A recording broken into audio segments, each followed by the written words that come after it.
How to block a sound on TikTok. Hi guys, in today's video I'm gonna show you how to block a sound on TikTok.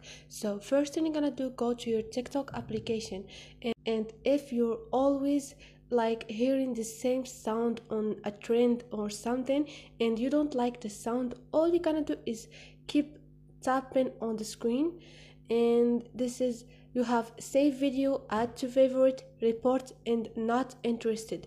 You're gonna tap on not interested, and if you hear the same sound again, all you're gonna do is tap again on the screen and tap on not interested, and TikTok will understand that you don't like the trend or you don't like the sound. So guys, I hope this was helpful to you, and if you like the video, don't forget to like and subscribe.